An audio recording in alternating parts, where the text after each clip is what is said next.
इस भूमि पर मेरा आना मेरे लिए यही कुंभ है और मेरे लिए यही अयोध्या है, क्योंकि जो लोग कुंभ और अयोध्या बेच रहे हैं, दुख है कि उनको अपना धर्म भी याद नहीं और धर्म भी समझता नहीं। इसी दीक्षा भूमि से जब बाबा साहब ने हिंदू धर्म छोड़कर बौद्ध धर्म स्वीकार कर लिया, उस समय हिंदू धर्म के ठेकेदारों को पास टाइम था, समय था ये सोचने के लिए कि एक ऐसा होनहार इंसान जो हमारे लिए कोहिनूर है हमारे धर्म का, ये क्यों धर्म छोड़ रहा है, क्या कमी है हम में, और जो कमी है तो उसको हम ठीक क्यों नहीं कर सकते। ये सोचने के बजाय इस महामानव को वो कोसते रह गए, और वो कोसना आज भी बरकरार है अलग अलग फॉर्मेट में। विषय है लोकतंत्र और आज के समय की चुनौतियां। सवाल है कि लोकतंत्र है, किसको लोकतंत्र कहेंगे हम। चंद लोग मशीनों के भरोसे चुनाव जीतते हैं, धांधलियां करके चुनाव जीतते हैं, धन का उपयोग करके चुनाव जीतते हैं, धर्म को बेच के चुनाव जीतते हैं, और सत्ता में आने के बाद कहते हैं कि हमको लोगों ने चुना है। बाबा साहब आंबेडकर ने संविधान सभा में जब 25 तारीख को अपना भाषण दिया, उस भाषण में उन्होंने कहा कि संविधान अच्छा बुरा नहीं होता, यह संविधान विश्व का बेहतरीन डॉक्यूमेंट है, लेकिन सवाल है कि किसके हाथों में जाएगा। बंदर के हाथ में उस्तरा लग गया तो वो सबको काटेगा और खुद को भी कटवा लेगा। उन्होंने कहा कि मुझे पता है कि जिस समाज में हम रह रहे हैं वहां व्यक्ति पूजा होती है, और जब व्यक्ति पूजा होने लगती है तो फिर सामंत पैदा होते हैं, और जब सामंत पैदा होते हैं, तानाशाह पैदा होते हैं, तो फिर ये संविधान रद्दी के टोकरे में जाता है। और फर्क उनकी मन की बात ये संविधान होता है, और फिर जिस लिए संविधान इस देश के जनता ने अपने आप को अर्पित किया, वो उद्देश्य ही खत्म हो जाते हैं। मुझे आश्चर्य लगता है चौहान साहब, इस इंसान ने कितनी आगे की बात सोची थी। 75 साल भी नहीं हुए और तथाकथित अमृत काल में हम जहर काल भोग रहे हैं। जब लोग कहते हैं कि 2014 से आजादी मिली तो घिन आती है, शर्म आती है अपने आप पे, जो हमारे पुरखों ने आजादी के लिए अपने आप की शहादत दी। ये लोग थूक रहे हैं उस शहादत पे और हम सुन रहे हैं। इसी नागपुर से आवाज उठी थी कि आजादी तो आज मिली जब राम जी का प्राण प्रतिष्ठा हुई।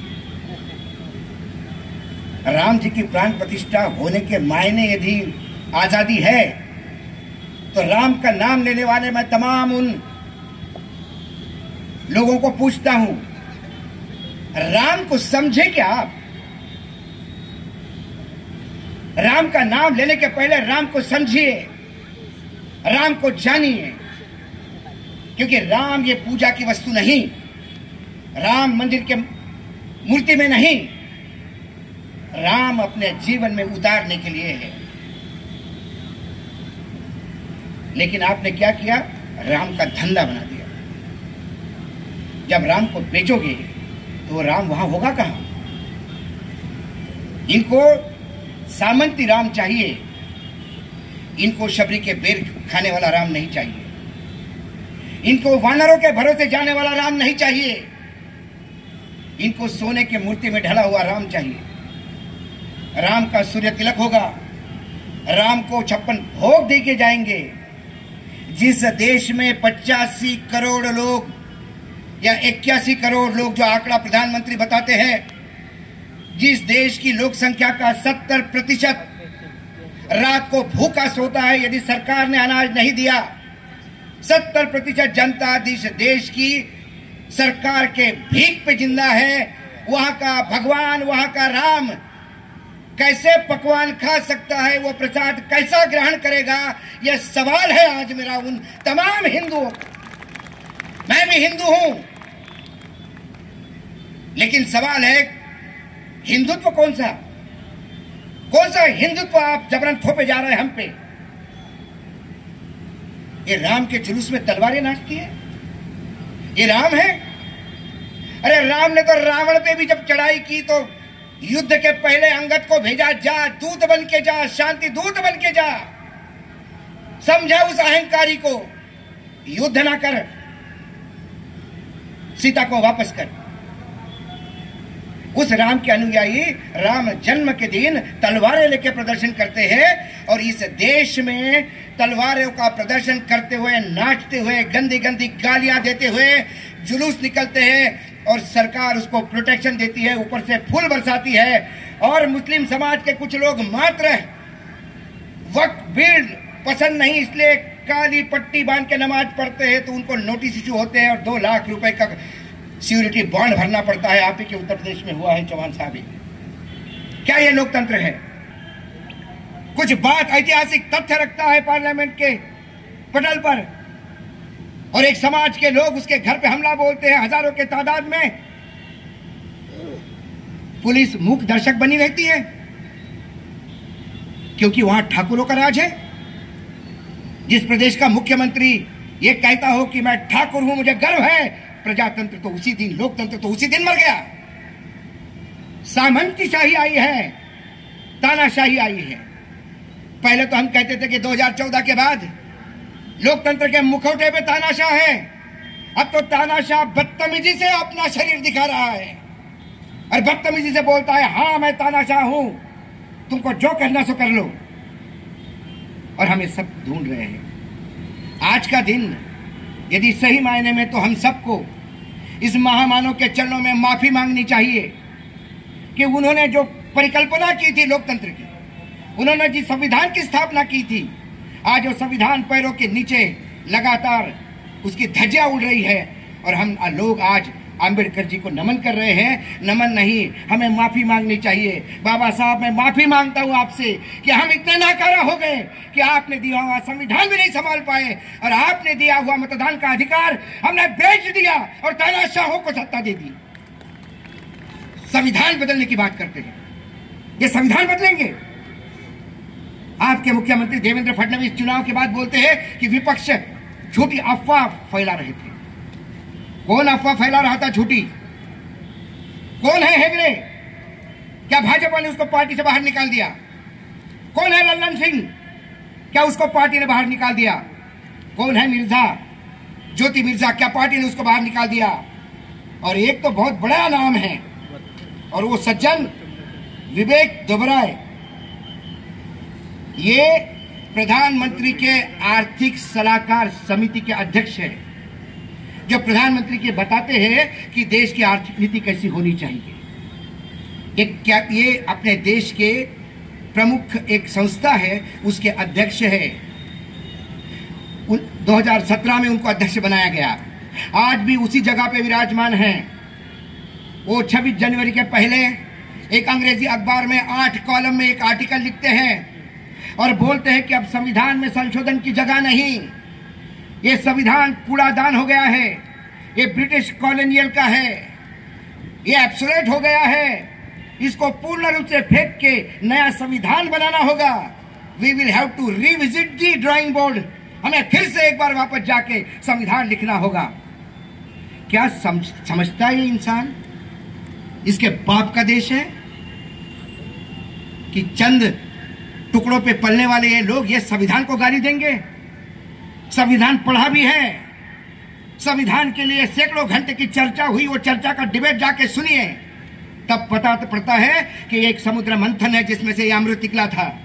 ये एक दिन में रातों रात लिखा नहीं गया था, ये अथक मेहनत है कईयों की। और बाबा साहेब आंबेडकर ने कितने लोगों को झेला है, एक एक शब्द के लिए लड़े हैं, तब जाके संविधान की निर्मित हुई है। इन्हें संविधान से दुश्मनी क्यों है? जो सत्ता में है भारतीय जनता पार्टी, इसे संविधान की दुश्मनी, संविधान से क्रोध क्यों है? क्योंकि संविधान आपको अधिकार देता है, संविधान आपको वो अधिकार देता है कि जो आप किसी को भी सवाल पूछ सकते हो। इन्हें सवाल पूछने वाले लोग नहीं चाहिए, इन्हें सिर्फ जय जयकार करने वाले लोग चाहिए। दुर्भाग्य है इस कैबिनेट का। मैंने वो भी कैबिनेट देखी, मैंने बीजेपी की भी वो कैबिनेट देखी अटल जी की, कि जिस कैबिनेट में सुषमा स्वराज यदि खड़ी होके किसी बिल पे बोलती तो कैबिनेट चुपचाप सुनती और अमेंडमेंट करती। एक कैबिनेट कौवालों की टोली हो गई है, दो गाते हैं बाकी सब ताली बजाते हैं, हाजी हम भी देखेंगे हम भी देखेंगे। दुर्भाग्य है कव्वाल इस देश को चला रहे हैं। किस बात का?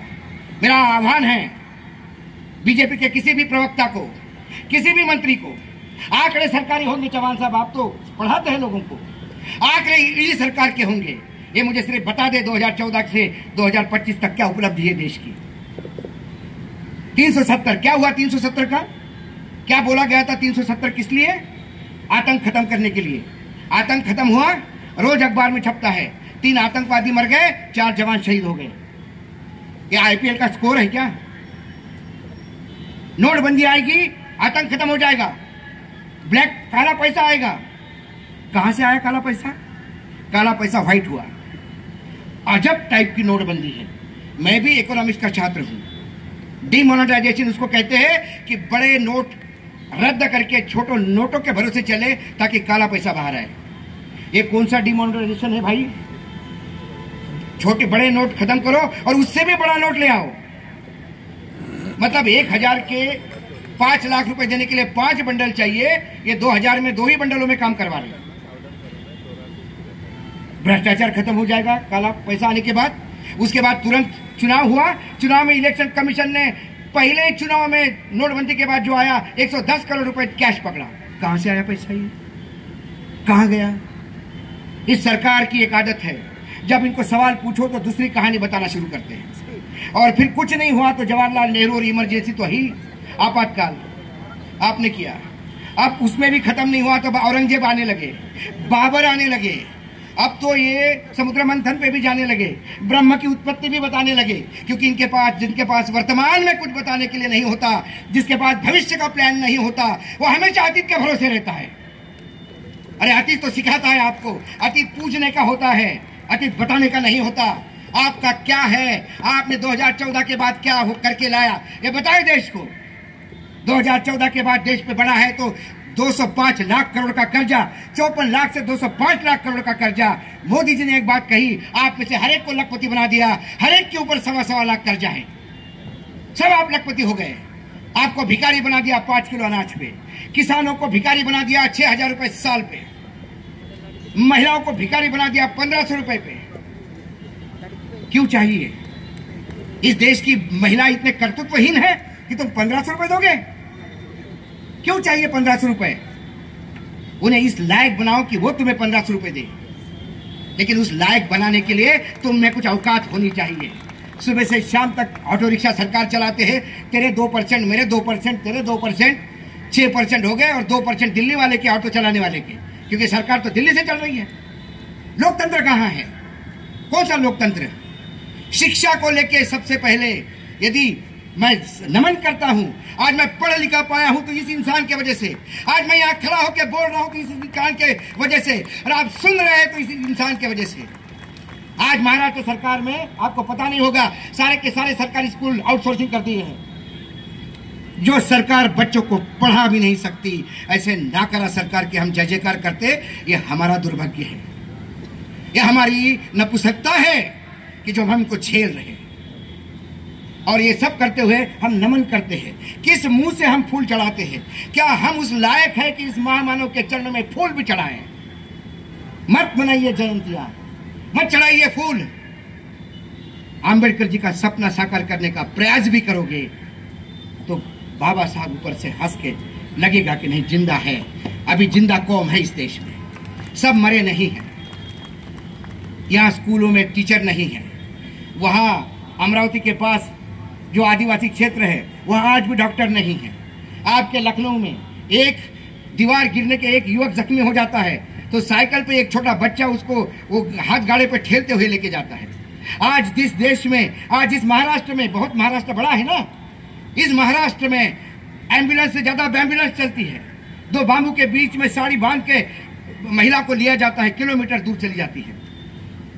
ये प्रगति है आपकी? मंगलयान, महाकाल लोक,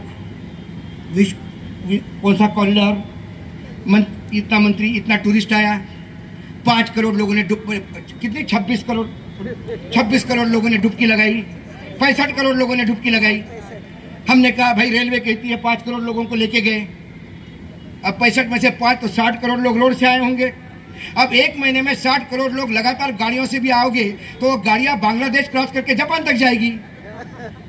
कौन सा गणित इस बाबा के पास है? 65 करोड़ लोग। डिपार्टमेंट कहता है पानी गंदा है, ये कहते हैं पानी अच्छा है। तो जरा योगी आदित्यनाथ रोज वही पानी से नहाए और वही पानी पिए। आपको काहे बिस्लेरी लगती है भैया? पियो गंगा का पानी। जो गंगा में डुबकी नहीं लगाएगा वो धर्मद्रोही है, ये बाबा बोलता है। वो जो पर्ची निकालता है, ये कुपड़ों की जमात है, गोबर भरा हुआ है दिमाग में। हमने नहीं डुबकी लगाई तो हम धर्मद्रोही हो गए। अरे धर्म की व्याख्या तू ही कर, चल तू ही बता धर्म क्या है। और सबसे दुख वाली बात है कि जो गरीब आस्था के नाम पे वहां गए, इनके भुलावे में गए, इनके विज्ञापन में गए, भारी तादाद में मौतें हुई है। और जब मरे तो ये कहते कि अरे गंगा किनारे मरे, मोक्ष मिल गया। अरे भाई, ये जो जितने भी मोक्ष बोलने वाले साधु संत है, पीठेश्वर है, अरे इनकी मेरी रिक्वेस्ट है, तुम भी मोक्ष के लिए तड़प रहे हो, हमको बोलो, हम हमारे पैरों के नीचे मोक्ष देते हैं। बताओ कौन सा गंगा का किनारा चाहिए? शर्म नहीं आती? बच्चे मर गए, मरने के बाद 8 घंटे तक इस मुख्यमंत्री को मालूम नहीं लोग मर गए। लोग लाशें ढो रहे थे और एक गुलाब पुष्प फेंक रहे थे हेलीकॉप्टर से। प्रधानमंत्री ने ट्वीट करके बोला मरने वालों के साथ मेरी संवेदना। तब इन्होंने कहा कि हाँ कुछ लोग मरे हैं, 30 लोग मरे हैं, और 30 का लिस्ट अभी तक नहीं आई। 25 लाख रुपए मुआवजा बोला, एक को नहीं मिला, और 15,000 से ज्यादा लोग मिसिंग है, रिकॉर्ड में है। आज कुंभ होके 1 महीना हो गया, कोई किसी का पता नहीं। बोलते गंगा में बह गए होंगे। वहां के कुछ अधिकारियों ने जो मुझे बताया कि लाशें कैसे डिस्पोज हो गई, रोंगटे खड़े हो जाते हैं। ये धर्म के नाम पे बेचते हुए लोग जब देखता हूं मैं, भगवा पहन के, रावण ने भी भगवा पहन के सीता का हरण किया था, और ये भगवा पहन के लोकतंत्र का हरण कर रहे हैं। ऐसे रावण को जगह दिखाने की जरूरत है।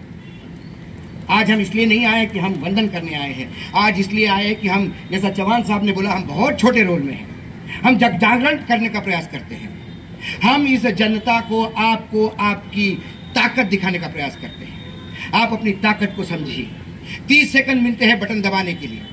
हम मेरे माया गावचा है तो आपने समानतला हुए तस ऐसा कर करके हम इनको चुनाव जीतते देते रहे, और ये लगातार 5 साल के लिए कुंडली नाग जैसी कुंडली बना के इस प्रजातंत्र और लोकतंत्र को लगातार डसते हैं। और हम देख रहे हैं 350 करोड़ का खर्चा हमारे यहाँ 3,200 करोड़ में हो गया।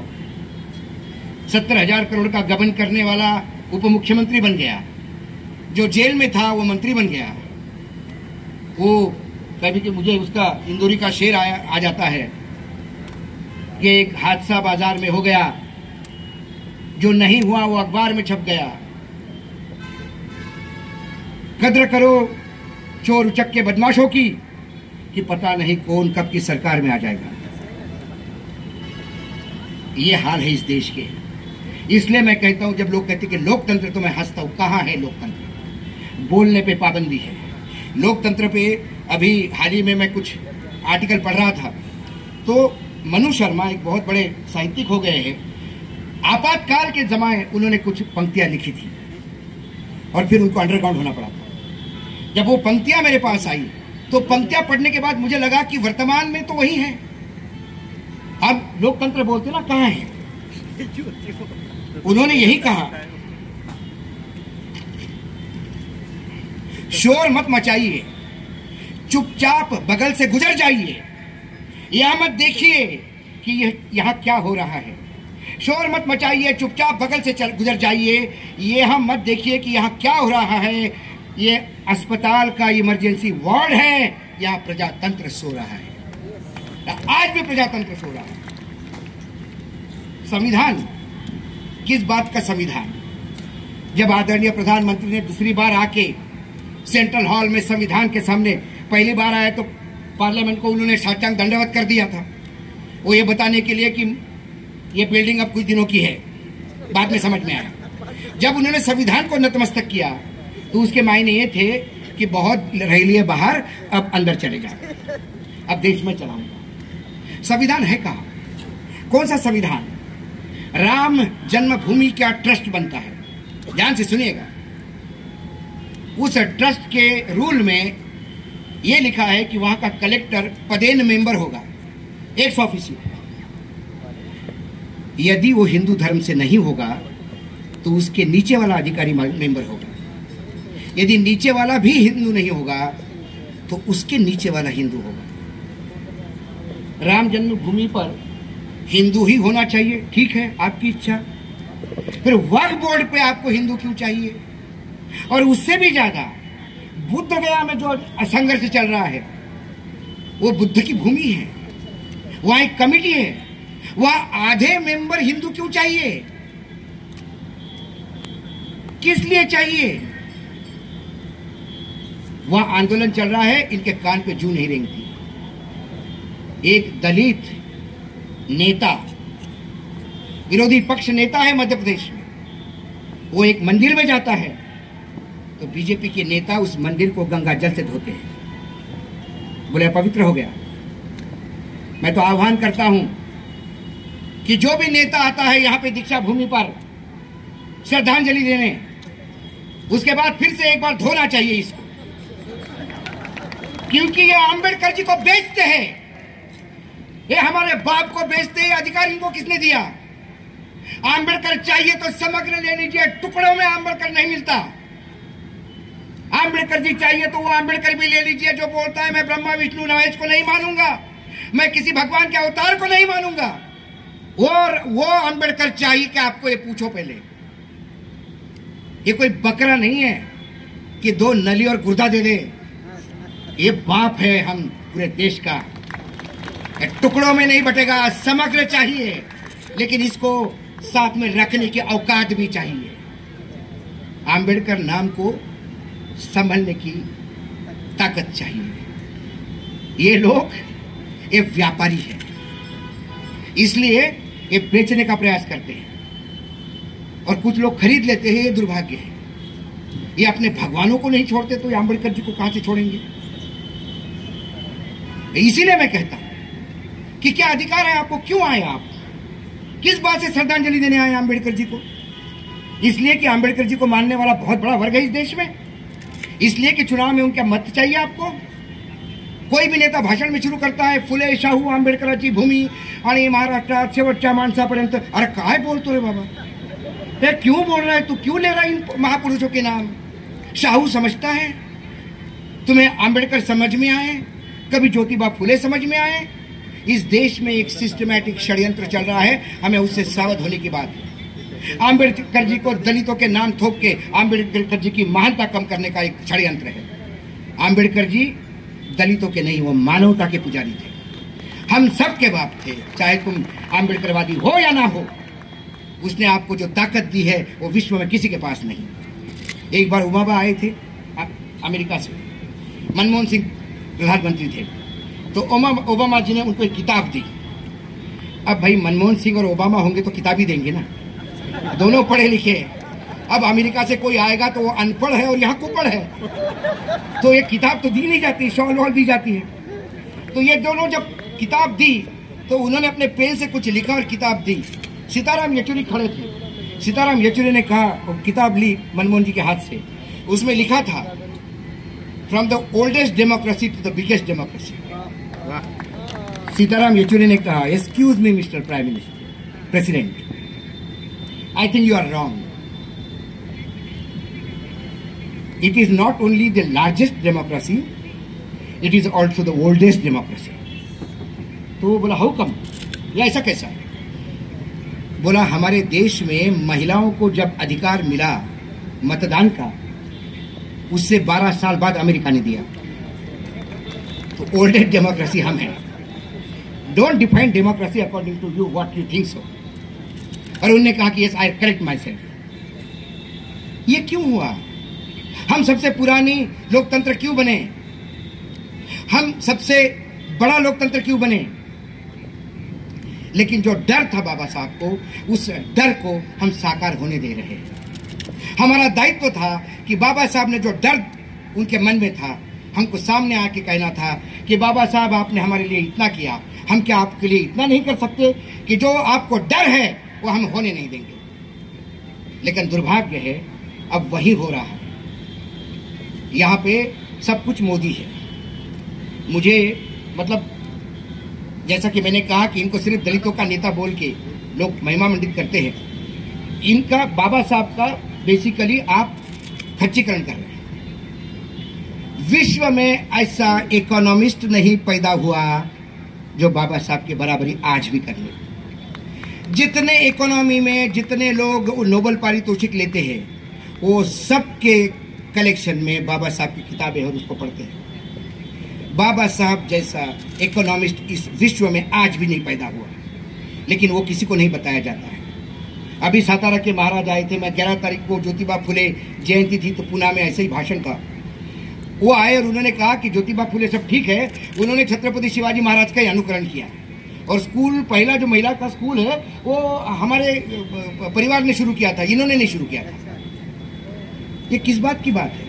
आपको ज्योतिबा फुले का अब खच्चीकरण करना है। तब मैंने भाषण में कहा, मैंने उदयराजे को मैं एक बात पूछता हूं, माना कि छत्रपति शिवाजी महाराज को ही पूरा कॉपी किया फुले ने, छत्रपति शिवाजी महाराज के विचार ही फुले सामने लेके आए। अरे आप तो उनका खून थे, आप इतने दिन कहां गायब थे?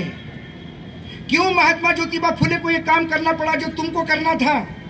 अरे छत्रपति शिवाजी महाराज के वंशजों, अरे उनका नाम तो आगे करते, उनके दिए हुए काम तो आगे करते, उनकी विचारधारा को तो आगे करते।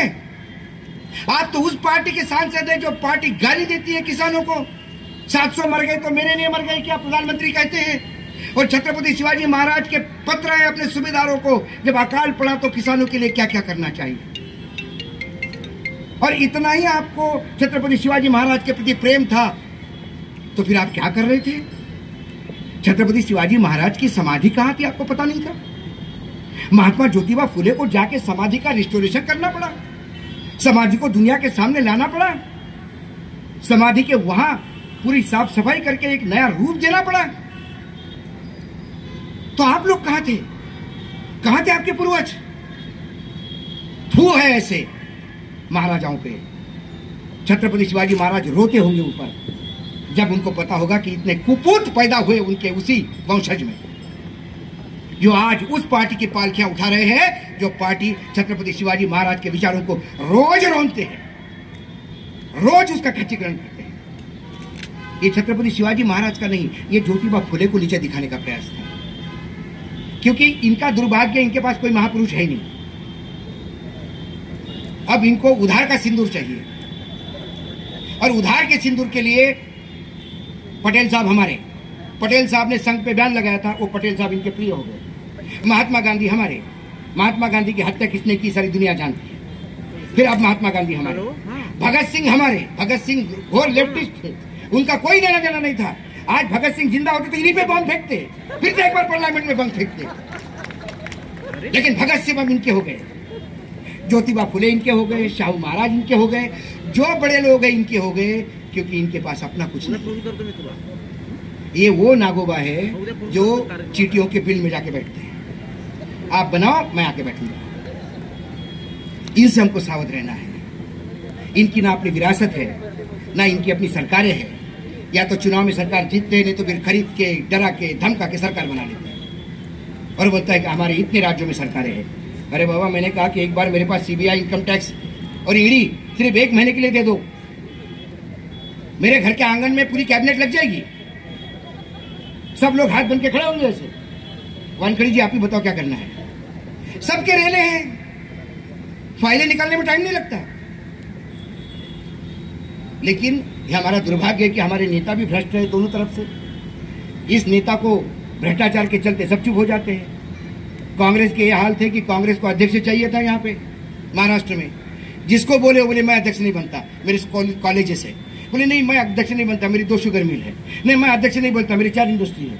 और फिर उसमें क्या हुआ, बोले नहीं फिर वो ईडी और इनकम टैक्स की तकलीफ शुरू हो जाती है, मैं पार्टी के लिए काम करूंगा। ऐसा तो हमारे यहाँ विपक्ष हो गया है। तो फिर भी मैं कहता हूं, मैं इस देश की जनता को सैल्यूट करता हूं एक बात के लिए। यहाँ का जो हमारा मतदाता है, मेरे देश की जनता है, गरीब है, भूखी है, अधनंगी है, बेरोजगारी से त्रस्त है, खेती से त्रस्त है, महंगाई से त्रस्त है, जात पात बिरादरी से त्रस्त है, सवर्णों के प्रकोप से त्रस्त है, पुलिस और सरकारी तंत्र से त्रस्त है, लेकिन मूर्ख नहीं है। जब उन्हें लगा कि संविधान पे आप बनी है तो इनको 180 पे ले आए। वो मेरा गणित कच्चा नहीं है, ये 180 पे ही आए हैं। एडीआर की रिपोर्ट है, एडीआर की रिपोर्ट कहती है कि 100 सीटों पे मशीनों का खेल हुआ, उसमें से 60 इनको मिली। मशीनों की 60 और 180 मिलके 240 है। बैसाखियों पे इसको ला दिया है। लेकिन दुर्भाग्य यह है कि जो बैसाखियां उन्होंने ली, नीतीश कुमार, मसीहा दलितों के, एक तो प्रॉब्लम है दलितों के मसीहा बन के सब दलितों को बेचते हैं। दुर्भाग्य है कि हमारा नेतृत्व इतना करप्ट हो जाता है। कितनी बार हम लोग उनको आगे बढ़ाएंगे कि चलो हमारा भला करेंगे, ये जाते हैं और अपना भला करके वापस आ जाते हैं। एक मुझे बताओ दलित नेता जिसने दलितों के लिए कुछ किया हो। अंबेडकर जी के बाद काशीराम जी यदि छोड़ दिए तो मुझे दूसरा उदाहरण नहीं दिखाई देता। सबके बच्चे फॉरेन में पढ़ते हैं, सबके अपने बड़े बड़े हैं, और मतदाता वहीं रहता है। 5 साल बाद फिर जाता है नए लॉलीपॉप के साथ, और वो लॉलीपॉप लेके घूमता है चुनाव तक। चुनाव का पट्टा हो गया, 21 रुपए आने वाले थे, बहनें रोज पूछती है 21 रुपए कब आएंगे, वो नहीं आएंगे। किसानों को कर्ज माफी थी, कब आएगी, कब नहीं। जो लोग चुनाव में किए हुए वादों को चुनावी जुमले बोलते हैं, वो इस लोकतंत्र का यदि हिस्सा है तो फिर लोकतंत्र कहाँ है? सवाल है, फिर लोकतंत्र कहाँ है? लोकतंत्र है ही नहीं। और आज हमें प्रण लेना होगा, इस लोकतंत्र को बचाना है। भ्रष्टाचार की लड़ाई मत लड़िए, व्यभिचार की लड़ाई मत लड़िए, बस लड़ना है तो लोकतंत्र की लड़ाई लड़िए। संविधान को बचा के रखिए। मात्र संविधान का मैं प्यार करता हूं, ऐसा फोटो खींचने से संविधान नहीं बचता, या घर घर संविधान बांटने से संविधान नहीं बचता। मैं कहता हूं कि पहले संविधान, इन तमाम सांसदों ने, विधायकों ने संविधान पढ़ना चाहिए। संविधान पढ़ के एक एहसान लेना चाहिए अपने ऊपर कि ये संविधान हमारे पे एक बोझ है, इसका कुछ देना है, कर्ज है हमारा। तब पार्लियामेंट में अंतरात्मा की आवाज जगेगी और तब फैसले होंगे। ये तो एक साइडेड फैसले होते रहेंगे, ऐसा ही लोकतंत्र धज्जियां उड़ती रहेगी। 370 आज होता, 370 के हिसाब से यदि इनको सांसद मिलते तो ना आज ये आयोजन होता, ना चौहान साहब आप आते, ना मैं आते, हम किसी, आप यूपी के और मैं कहीं दिल्ली के तिहाड़ जेल में पड़ा होता, हमारा परिवार भागा होता और देश चुपचाप रहता। क्योंकि ये समय ऐसा भयानक समय आया है। कोई कहता है कि सारे चैनलों पे कब्जे हो गए, अब यूट्यूब और सोशल मीडिया है। नया बिल लाया कि अब सोशल मीडिया पे भी कंट्रोल होगा। तो किसी ने मुझे कहा कि अब क्या होगा, अब क्या करोगे? हमने बोला कुछ नहीं करेंगे, संवादहीनता होने नहीं देंगे। बाबा ने एक हमको अधिकार दिया है, राइट टू एक्सप्रेस, बोलने का अधिकार, उस अधिकार का पूरा उपयोग करेंगे। मैंने बोला बस स्टैंड पे जाऊंगा, जैसी बस भर गई, बस के अंदर चढ़ूंगा, कंडक्टर को बोलूंगा भैया 2 मिनट दे दे मुझे। मैं अशोक वानखड़े बोलेंगे, बोलिए बैठ जा माता जी पीछे बैठ जा, भैया 2 मिनट बच्चे को संभाल जरा। हाँ, मैं अशोक वानखड़े। कल संसद में एक बिल पेश हो गया। ये बिल हमारे लिए कितना नकारा है, 3 पॉइंट में समझा देता हूँ, समझ जाओ तो थोड़ा दिमाग में ले जाना। 3-4 मिनट में बोलना, धन्यवाद, उतर के दूसरे बस में चढ़ना। मैंने बोला 20 में 50 बसें करूंगा तो कम से कम 2000 लोगों के तक तो संदेश जाएगा। संवादहीनता तो इनका बाप भी नहीं रोक सकता, क्योंकि संवाद का अधिकार हमारे बाप ने दिया है। ये लेने वाले कौन हैं? और ये बोलते रहेंगे। और जब हमारे पीछे कुछ है नहीं तो डर किस बात का? लोग कहते हैं अरे आपको डर नहीं लगता? मतलब किससे? अरे मैंने बोला जिसका जो दुनिया को डराता है उससे बड़ा डरपोक कोई नहीं होता। मैं एक किस्सा सुनाता हूँ हमेशा उनको कि हमारे पत्रकारिता में होने की वजह से कई टाइप के लोगों को जान पहचान होती है। मैं मुंबई में एक शादी में गया तो एक भाई एक एरिया का मुझे मिल गया। बोला अरे भाई साहब आप बहुत दिनों के बाद मिले, दिल्ली से कब आए? चलिए मेरे साथ खाना खाने चलिए, यहाँ ठीक नहीं है, वेजिटेरियन खाना है। तो ठीक है, तो उसने मुलुंड के किसी होटल को फ़ोन किया कि हम आ रहे हैं। अब 4-5 गाड़ियाँ निकली, मैं बीच में बैठा हुआ। वहाँ बैठे भाई बैठे, साथ में 2 उनके असिस्टेंट बैठे, बाकी लोग सब बाहर होटल के इधर उधर देख रहे हैं। शांति बैठी है। मैं पत्रकार भाइयों से क्या बात करूँगा कि आजकल रेट क्या चल रहा है घर खरीदी करवाने के, मर्डर के रेट क्या चल रहे हैं, तो बात करूँगा नहीं। तो आप अच्छा दिल्ली में अच्छा कर रहे हैं, आपका नाम बहुत है भाई, बहुत लोग सुनते हैं आपको। मैंने हाँ मैंने बोला खाना खाओ निकलूँ। शांति, फिर बोलने में वो भी थक गया। सवाल क्या बोले, मैं भी क्या बोलूँ, सब चुपचाप हो गया था। रात को 1:30-2 बज गए थे। मेरे हाथ से चम्मच नीचे गिर गया, चम्मच नीचे गिर गया। उस स्मशान शांतता में चम्मच का आवाज टन करके सा आया। जैसे ही आवाज आया वो भाई इतने जोर से उठा, वो चेयर पीछे फेंका गई। मुझे समझ में नहीं आया क्या हो गया। वो बाकी सब लोग इधर उधर देखने लगे, क्या हुआ क्या हुआ, कौन है कौन है? मेरा क्या हुआ, चम्मच गिर गया नीचे। अरे यार चम्मच गिराते हो यार तुम। बोला कैसा? मुझे लगा कि अटैक हो गया। जिसके नाम से लोग डरते हैं वो चम्मच से डरता है। तो आप इन लोगों से मत डरिए, ईडी सीबीआई इनकम टैक्स से मत डरिए ना, इनसे बड़े डरपोक लोग नहीं है कोई। अपने अंतरात्मा की आवाज पे काम करिए। अपने आप को इस महामानव के प्रति कुछ देना है, कर्जा समझ के दे दीजिए, क्योंकि हमने तो अपनी जिंदगी जी ली। जो बच्चे हैं जिनकी जिंदगी आने वाली है, ऐसा ना हो कि 10 साल बाद हो सकता है हम में से कई लोग नहीं रहेंगे। कोई शाश्वत नहीं है। एक ही सिर्फ है कि जो डायरेक्ट पैदा हुआ ऊपर से, नरेंद्र मोदी जी। वो कहते हैं कि मैं डायरेक्ट ही ऊपर आया। अविनाशी कहते हैं अपने आप को, शिव के अवतार है, तो उनका कुछ नहीं हो रहा। हमारा तो सबको जाना है भैया, हम तो मृत्यु जन्म के फेरे में हैं। तो जब हम जाएं तो हमारे बच्चों ने और पोतों ने कम से कम ये बोलना चाहिए कि हमारे दादा ने कुछ तो प्रयास किया। नहीं तो देश पे 2000 करोड़ का कर्जा होगा, महंगाई इतनी होगी कि खाने को रोटी नहीं मिलेगी, और हमारे फोटो लगे होंगे तो सुबह उठ के पोता फोटो को जूता फेंक के मारेगा, बोलेगा ये कमीने थे, ये देखो इन्होंने देश की हालत कर दी, हम भोग रहे हैं। क्योंकि नरेंद्र मोदी जी ने 2023-24 में जो कर्जा लिया वो 50 साल का बॉन्ड है। 2074 में जो सरकार होगी वो पैसा भरेगा। आज समझ जाइए, 2074 में जो जिनके पोते होंगे वो क्या करेंगे। तो हमें ये देखना है कि हमें क्या चाहिए। हमारी प्रायोरिटी हम तय करें, हमारी प्रायोरिटी इनको तय करने का अधिकार ना दे, क्योंकि जब इनके हाथ में अधिकार जाता है तो इनकी प्रायोरिटी अडानी अंबानी होते हैं, हम नहीं होते। इनकी जब प्रायोरिटी होती है तो अमेरिकन सरकार होती है, भारत सरकार नहीं। अमेरिका के सामने नतमस्तक होके आते हैं और यहाँ आके हम पे गुर्राते हैं, शर्म आती है। गली के वो कुत्तों जैसी स्थिति हो गई है कि कार चलती सी भूखता है और कार रोकने के बाद भागता है। तो कृपा करके समय समझिए, बहुत संक्रमण का काल है, ग्रहण लग चुका है लोकतंत्र को। इस ग्रहण को दूर करना होगा। हमें जात पात से ऊपर उठना होगा। अरे सारी जिंदगी जिस आदमी ने लड़ी वही अब आ रहा है। आज जब हमारे नेता बोलते कि मैं तेली समाज का हूं, शर्म आती है। जब नेताओं को अपनी जात बतानी पड़ती है तो इसका मतलब बताओ क्या स्थिति हो गई होगी। क्योंकि अब एक एक वोट के लिए मारामारी है। आप कुछ करोगे नहीं तो पाओगे कहां से? जब बबूल के पेड़ लगाओगे तो आम कहां से खाओगे? ये सारी चीजें आपको देखनी है। आज इस भूमि पे आया हूं, अपने जीवन का सबसे सफलतम जगह मानता हूं। आज मैंने गंगा स्नान कर लिया, आज मेरा कुंभ हो गया। आज बाबा साहब के उस भूमि पर आज मुझे इस विदर्भ के छोटे गांव से आए हुए लड़के को बोलने का अधिकार मिला। ये मेरे पूर्वजों ने भी कभी सोचा नहीं था। आप लोगों ने सुना आयोग ने मुझे बुलाया, इसके लिए धन्यवाद। यदि मेरी बात किसी को कड़वी लगी होगी तो गाली खाने के लिए मैं खड़ा हूँ, और यदि अच्छी लगी होगी तो आयोजकों को धन्यवाद कीजिएगा।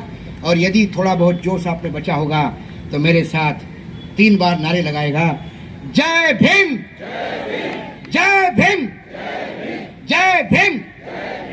धन्यवाद। संविधान बच जाएगा।